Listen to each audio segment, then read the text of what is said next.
আসসালামু আলাইকুম। 30 দিন কৃতজ্ঞতা আদায় করার চ্যালেঞ্জে আপনাকে স্বাগতম। আজকে চ্যালেঞ্জের ডে 22। আশা করি সবাই ভালো আছেন। আজকে চ্যালেঞ্জটা হৃদয় উষ্ণতা জাগানোর মতো। আমি একটা সেন্টেন্স বারবার বলেছি যে আপনার দেখতে দেখতেই চমৎকারের দরজা খুলে যাবে। অ্যান্ড এটাই আজকে টপিক, যে আপনার চোখের সামনেই মিরাকেলগুলো দেখবেন। যখন আপনি এই জিনিসগুলোর অভ্যাস করবেন বা এখন পর্যন্ত করেছেন, এটার জন্য আমি আপনার কাছে কিছু শেয়ার করব। আমাদের আবিদা ম্যাম, যার চ্যানেলের নাম ইজি হিল, ওনার একটি এক্সপিরিয়েন্সের কথা।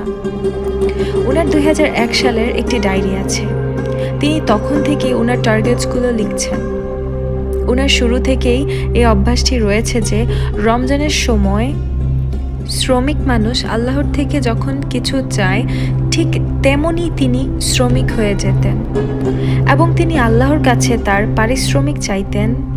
তা তিনি লিস্ট করে রাখতেন ডায়েরিতে, যে তার আগামী বছর রমজান পর্যন্ত কি টার্গেটস আছে, তার আল্লাহ তাআলার থেকে কি চাওয়া উচিত বা তিনি কি পেতে চান জীবনে। ওই জিনিসগুলোর দোয়া তিনি লিখতেন।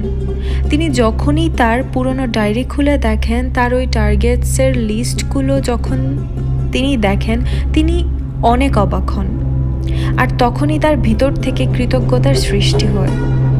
এই জিনিস তিনি আমাদের সাথে এই জন্যই শেয়ার করেছেন, কারণ তিনি বারবার আমাদের বলেছেন এই টার্গেটসগুলো লিখতে, কারণ এই টার্গেটসগুলো লেখাটা অনেক জরুরি। লেখা জিনিসটা মানুষের ভিশন অনেক ক্লিয়ার করে। আমরা টেকনোলজির এমন একটি জায়গায় আছি যে কোনো কিছুকেই ভিশনে রূপান্তরিত করা অনেক সহজ। এমন একটা ইন্টারেস্টিং জিনিস আপনাদের সাথে শেয়ার করতে চাই। এটা হয়তো আপনারা আগেও শুনেছেন।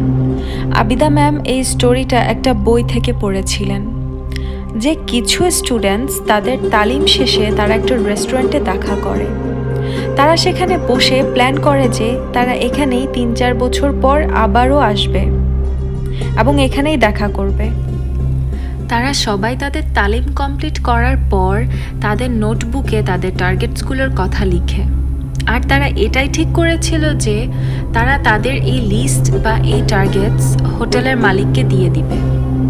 এবং তারা বলেছিল যে 3 বা 4 বছর পর যেটা ঠিক হয়েছিল, ওই দিন তারা সবাই আবার এই হোটেলেই দেখা করবে এবং তারা তাদের টার্গেটসগুলো মিলিয়ে দেখবে। তারা সবাই যার যার মতো তাদের টার্গেটসগুলোর কথা লেখা শুরু করে দিল এবং টার্গেটসগুলোর কথা কেউই কারোর সাথে শেয়ার করলো না। এটা তাদের বসে বসে আড্ডা দেওয়ার সময়ই এই আইডিয়াটা আসলো। তো তখন তারা হোটেলের মালিকের কাছে যেয়ে তাদের যতগুলো লেটার্স ছিল তা দেয় এবং বলে যে এগুলো কোনো একটা সুরক্ষিত জায়গায় রেখে দিতে। তখন হোটেলের মালিক মেনে গেলেন। আর যেমনটা কথা হয়েছিল ঠিক তেমনভাবেই তারা সবাই জমা হলো কয়েক বছর পর। 10-15 জনের মতো মেয়ে ছিল। তাদের সবারই ওই তারিখের কথা মনে ছিল এবং তারা সবাই উপস্থিত থাকলো। তো তখন তারা ডিসাইড করলো যে ওই লেটারে যা লিখেছিল তারা ওই টার্গেটসগুলো খুলে পড়বে। সবাই সবার টার্গেটসগুলো খুলে পড়া শুরু করলো। এখন অনেকে টার্গেটসগুলো কমপ্লিট করে ফেলে, আবার অনেকে কমপ্লিট হওয়ার পথে। যার কোথাও জব করার ইচ্ছা ছিল সে ওখানে পৌঁছে গেছে, বা কারো ডক্টর হওয়ার ইচ্ছা ছিল সে সেটা হয়ে গেছে। এখন যে আসতে পারেনি তারা সবাই তার কাগজটা খুলল। তো ওখানে লেখা ছিল যে আমার পরিবারের সবাই অনেক অল্প বয়সে মারা যায়। তো আমি জানি যে আমি আর কিছু বছর পর এখানে পৌঁছাতে পারবো না, আমি হয়তো বেঁচেই থাকবো না আসার জন্য। তো খোঁজ নেওয়ার পর জানা গেল যে তারা আসলেই ডেথ হয়ে যায়। আমরা সবাই জানি জন্ম মৃত্যু আল্লাহর হাতে, কিন্তু ভালো চিন্তা ভাবনা নিজের মাঝে রাখা তো আমাদের অধিকার। উনি যা ভেবেছিলেন ওনার সাথে তাই হলো।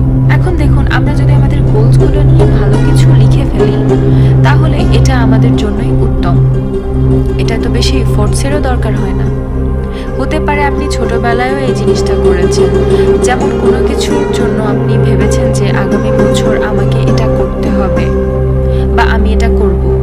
টার্গেটসকে আপনি আপনার মাইন্ডে এমন সিরিয়াসভাবে নিয়েছিলেন যে আপনি আসলে ওই টার্গেটটি কমপ্লিট করতে পেরেছিলেন। কোনো টার্গেটস লিখে নিলে অনেক সুবিধা হয়। There is nothing to lose. তো কেননা আমরা আমাদের টার্গেটসগুলোর কথা লিখি। আমাদের আবিদা ম্যাম ওনার টার্গেটসগুলো সবসময় রোজায় লিখতেন। উনি বলেছেন উনি 2 বা 3 বছর আগে রমজানের কথা উনি ওনার বাচ্চাদের সম্পর্কের ব্যাপারে লিখেছেন। উনি এবং ওনার হাজব্যান্ড ঠিক করেছিলেন ওনার বাচ্চার বিয়ে 18-19 বছরেই করিয়ে দিবেন। তো তিনি ওই ডায়েরিতে তার টার্গেট লিখেছেন যে আল্লাহ তাআলা আমার বাচ্চার জন্য আপনি ভালো একজন সাথীকেই তাকে দিন। তো তখন উনি যখন এইসব লিখতেন, লেখা শেষে উনি ডায়েরি বন্ধ করে কোথাও রেখে দিতেন। এই ডায়েরিটি ওনার প্রতিদিনের টু ডু লিস্টে লেখা ডায়েরি না, আলাদাই একটি ডায়েরি। ওনার লেখা শেষে উনি ভুলেও যেতেন যে উনি কী টার্গেটসের কথা লিখেছিলেন, এবং এরপরে রমজানে উনি ওই ডায়েরি খুলতেন এবং খোলা মাত্রই উনি তখন ওনার টার্গেটসগুলো দেখতেন। কৃতজ্ঞতায় ওনার চোখ ভিজে আসত, মোটামুটি সব কিছুতেই টিক আসত। এখন দেখুন আমাদের দোয়া কোনভাবে কোন রূপে পূরণ হবে সেটা আমরা জানি না। আমার যে গোলটা ছিল সেটা কোনো না কোনোভাবে আমাদের সামনে এসে যায়। তো আপনি আপনার সব বাচ্চার নামে কিছু না কিছু লিখতে পারেন যে আল্লাহ তাআলা তাদের লাইফে এভাবে সাকসেস করুন, ভালো গোলস বা ভালো টার্গেটসের কথা লিখে রাখুন, এবং আপনার আল্লাহর কাছে সবসময় এটাই চাওয়া উচিত যে যাতে আপনাকে তিনি উপরের হাতটুকুই দেন। উপরের হাতটি সবচেয়ে ভালো কাজ করার ক্ষমতা রাখে। আপনি যখন এমন একটি পজিশনে থাকবেন যে আপনি দিতে পারবেন, সবার জন্য করতে পারবেন, that it is also very enjoyable and very rewarding. যদি কেউ আপনার কাছে কিছু চাইতে আসে যার আসলেই কিছু দরকার আছে, আপনি তাকে কিছু দিয়ে সাহায্য করতে পারেন। সেটা হতে পারে কোনো ভালো কথা বা কোনো ভালো সাজেশনও হতে পারে। তখন আপনি অনেক ভালো অনুভব করবেন। অন্যদিকে এর মানে এই না যে তাদের শুধু আপনার থেকে টাকারই দরকার, এমনও হতে পারে আপনার কোনো সমাধান তাদের দরকার বা কোনো ভালো উপদেশ। আপনি যাই দিতে পারেন না কেন, সবসময় আপনি দেখুন আপনার মধ্যে, দেখুন যে আপনার দেওয়ার জন্য ওই হাতটুকু আছে কিনা, কোন অবস্থানে আপনি আছেন।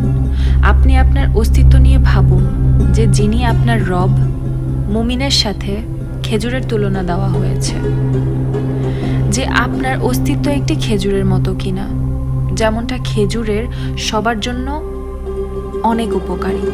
এখন দেখুন আপনাকে যখন কোনো টার্গেট অ্যাচিভ করতে হবে, আর সেটা আপনার স্বাস্থ্য নিয়ে বা যে কোনো কিছু নিয়ে হোক, সেটা লেখাটা জরুরি।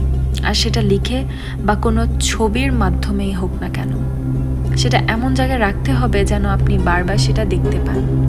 আবিদা ম্যাম তিনি তার টার্গেটসের লিস্ট তার নামাজের জায়গায় রাখেন, কারণ ওখানে তার নামাজের সুন্দর একটি জায়গা আছে, জায়নামাজ আছে, কোরআন আছে। তিনি সেখানে তার ভিশন বোর্ড এমনভাবে রেখেছেন যেটায় কারো ছবি নেই, আছে তাদের ফ্যামিলি মেম্বারের হাতের ছাপ, যেখানে তিনি দোয়া লিখেছেন, আল্লাহুম্মা আলিফ বাইনা কুলুবানা ওয়া আসলিহ জাতা বাইনানা।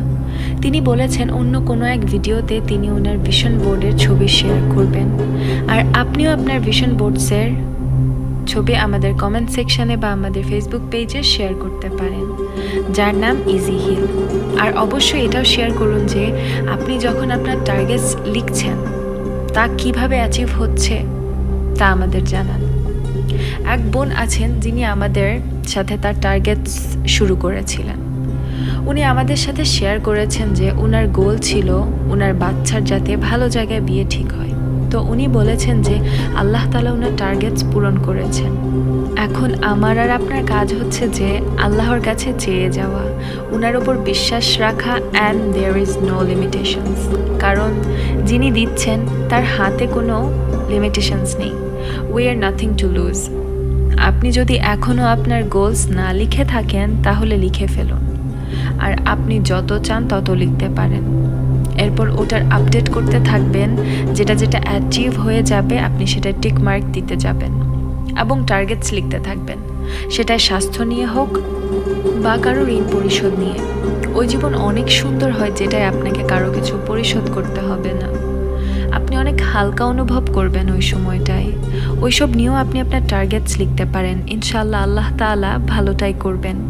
আবিদা ম্যাম এমন একজন বয়স্ক মহিলাকে চিনেন যার গল্প তিনি পড়েছেন। ইউরোপে আলজাইমার্স রোগটি হওয়ার সম্ভাবনা অনেক।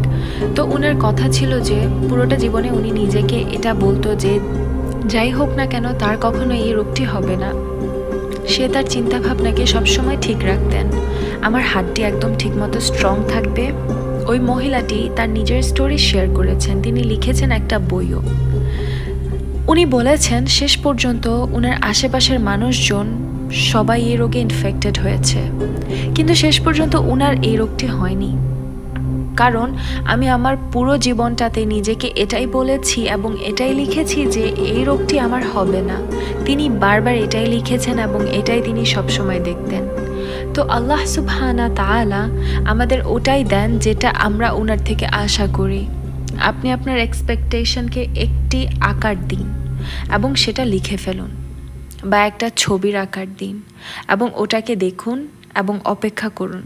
আস্তে আস্তে আপনি মিরাকলস হতে দেখতে পাবেন ইনশাল্লাহ।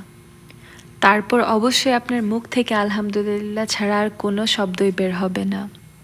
আর অ্যাগেইন, যেটা আগের চ্যালেঞ্জ ছিল যে ওটার রেজাল্টকে আপনি ভেবে নিন, ওই ভিশনকে আপনি ভেবে নিন যে আপনার কাছে টাকা আসবে এবং আপনি কিভাবে কাউকে হেল্প করবেন বা নিজের কোনো কাজে লাগাবেন। ওই ভিশনটা দেখতে দেখতে ওটার শুকরিয়া আদায় করুন। কিন্তু আজকের চ্যালেঞ্জে এক প্রকার রিমাইন্ডার ছিল যে আপনাকে ভিশন বোর্ড বা ওই জিনিসগুলোকে লিখতে হবে। আর সেটা কেন করা জরুরি, ওটার গুরুত্ব সেকেন্ড টাইম আপনাদের সামনে শেয়ার করেছি। আশা করেছি আপনি এই চ্যালেঞ্জটি কন্টিনিউ করবেন। সামনের দিনগুলোতে আপনি যখন কিছু করতে চাইবেন, সবাইকে বলতে চাই রোজার সময়গুলোতে আমরা টার্গেটসগুলো যাতে লিখি।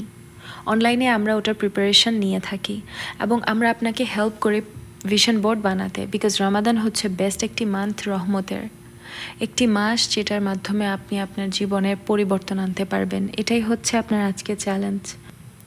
সব সময়ের মতো ফজর নামাজের পর আল্লাহর কাছে শুকরিয়া আদায় করুন এবং 10টি নিয়ামতের কথা লিখুন এবং এশার পর অ্যাটলিস্ট 5টি ভালো জিনিসের নাম লিখুন এবং কৃতজ্ঞতা প্রকাশ করুন। এবং আপনি চাইলে পড়তেও পারেন, চাইলে লিখতেও পারেন। ইনশাল্লাহ কাল আবার নতুন একটি চ্যালেঞ্জ নিয়ে কথা হবে। আসসালামু আলাইকুম।